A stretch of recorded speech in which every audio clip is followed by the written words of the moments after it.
Hey, what's going on, y'all? It's your boy E2 Blue coming back at you again. Recording a video today, just trying something different tonight.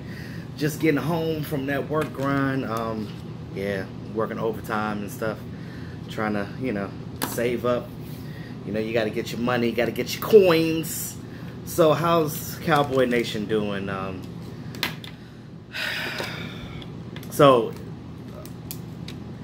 it's a lot to talk about this off season, with the draft coming up and free agency, and I just talked about D-Law in the last one, and Terrence Williams not getting his option picked up. So what is our wide receiver core going to look like? So supposed to be doing this live stream tomorrow. I think I'm trying to start doing like a weekly Wednesday live stream, because I know that Mark does his Mondays and Fridays, so I'm trying to do it opposite of him, kind of so you guys have something to have some fun to listen to, throughout the week during this off season. Because again, as YouTubers, we want to keep it interesting. We want to keep you guys informed, entertained, and stuff like that, even during the off season, because there's always stuff to talk about, especially with our Dallas Cowboys. And with me, I'm probably going to be doing some, like, when we get into the crux of the off season, like probably after free agency, in between the draft, things of that nature. I'll be doing some other segments and stuff, just talking about like world issues and things of that nature. Probably have some people over, just, have a panel discussion about some things like that. That's what I'm looking to try to do. So, so news today, I know that it's very small news and it really doesn't matter, but, well, to some people, but it matters because the Cowboys, I guess, with the coaching changes and things like this, a lot of people wanted Jason Garrett gone, but again, the Joneses are only giving him one more year. This is last year on his contract. They didn't extend it, so it's do or die for the coach right now. So, but they did hire an assistant offensive line coach to help out Mark Colombo, even though technically he's got Hudson Houck, so he really I don't think he really needs it. But again, most teams normally have assistants to their position coaches. And those guys are normally like younger guys that are on the come up in their coaching career. And a lot of times it leads them to jobs. You look at Kellen Moore, obviously, now being promoted to offensive coordinator. And the actual offensive line coach now, Mark Colombo, which was the offensive line for the Dallas Cowboys. You look, he came up from the ranks from being an assistant. Now he is now the coach. So now he has an assistant himself. They just hired Adam Kleffner. I know you guys are like, who the hell that is? But he was an assistant offensive line analyst. He helped a lot with the offensive line with the Missouri Tigers, Mizzou. Actually, little fun story. I know some of you guys, you big football college heads, already know this, but our old receivers coach, Derek Dooley, I know you guys remember him. He was Des Bryant's receiver coach when he was here with Dallas. But Derek Dooley is the offensive coordinator for the Mizzou Tigers. And this guy, Adam Kleffner, that now is getting hired by the Cowboys, he was working under Derek Dooley. So, that Cowboys circle is huge. If you notice, whenever Cowboys hire people, we always hire from within. But even though it's outside of the organization sometimes, it's still within, because it's a big circle. Like, people know people, you know what I mean? Like, you look at Sean McVay, how, like, he got his positions. He came up under the Shanahans. And you got to look like this. I'm a firm believer of, you got to give somebody a chance. You never know where they end up. Now, we're going to look at this guy like, who the hell is this guy? He may not make an impact with the Cowboys, but you got to look at it like this. Everybody starts their career from somewhere. I know when you guys were 15, 16 years old, when you first started your first job, it was that first person that gave you a chance. You don't have any experience, you get that chance. And I compare this situation a lot to where Kellen Moore started. Kellen Moore came from Boise State, where he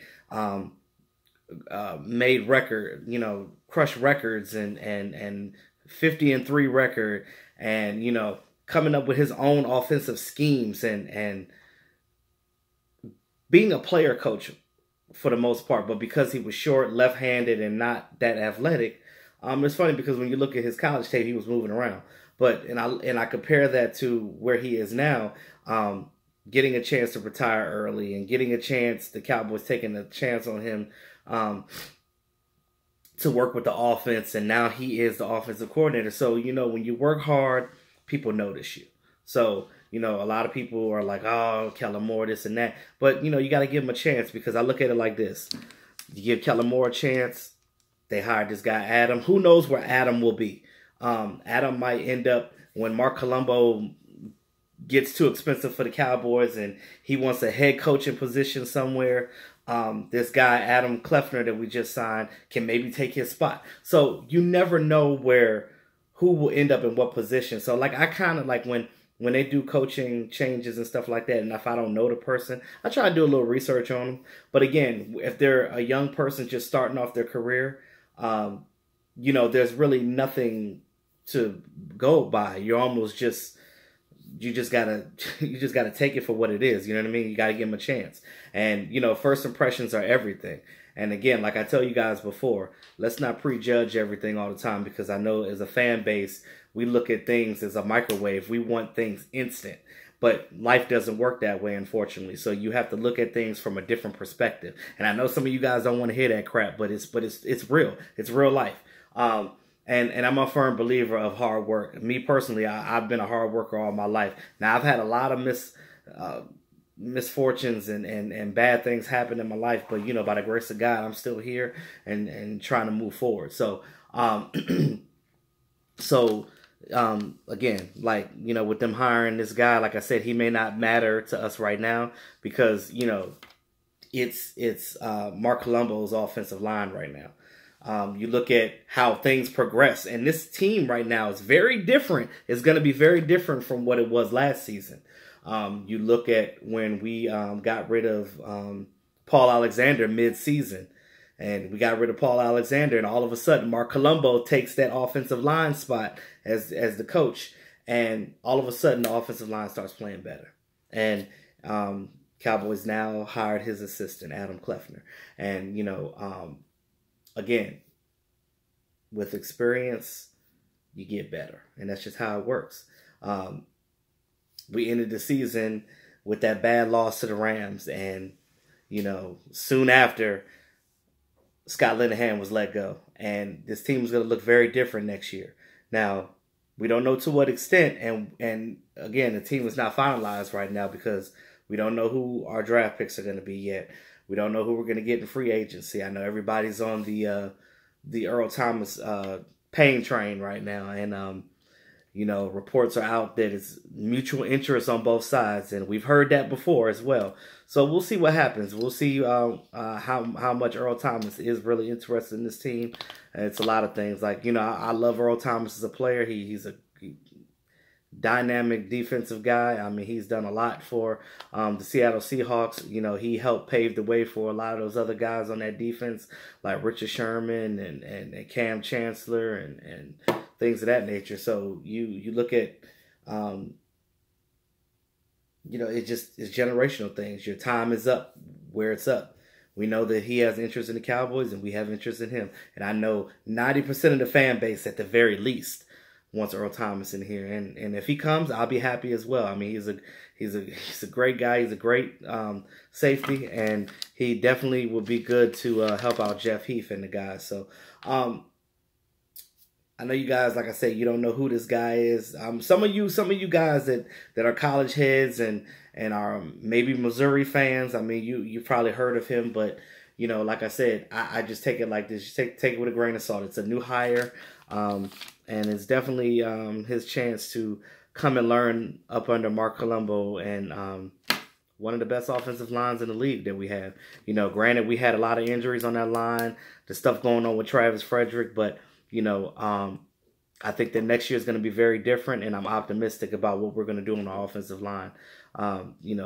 Definitely with Looney coming back and seeing what we're going to do with our free agents and things of that nature. So it's going to get real interesting in the next coming weeks. Today is what, the 19th of February? Free agency is vastly approaching. And so what we going to do, y'all? As my man Raymond says all the time, we we get them in the bargain bin in free agency. But I don't know. We'll see what happens. I think they should be getting like 2 point something mil from Terrence Williams after, I think, June. But I don't know if that money comes off right now or is it after June 1.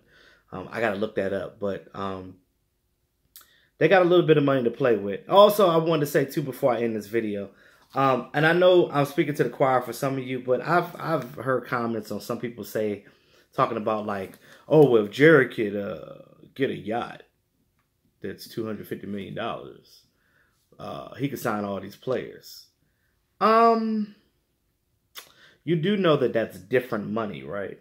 So that money that Jerry Jones spends is his own personal money. That's his revenue and his profit that he makes from being the owner of the Dallas Cowboys. The players work on the salary cap from the NFL.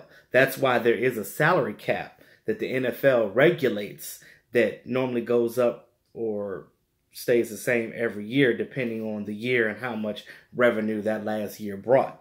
So just so y'all know that it's different money. The coaches are not on the same money as the players either. They have a different pot of money than the players have theirs. And then, of course, everybody else that works for the team gets paid under Jerry Jones' watch. That's how that goes. But as far as players and stuff goes, they are under the NFL salary cap. So, again, I know you guys already know this, but just for those of you that make comments like that, just understand the business side of football because it's very different. So with that being said, y'all, thanks again to all my subscribers. Like I said, I know it's the off season. It's been a hell of a downtick, especially in my views right now. But it's all good, though. I'm still here. It's your boy E2 Blue, always keeping it real. I'll talk to y'all soon. Have a great evening.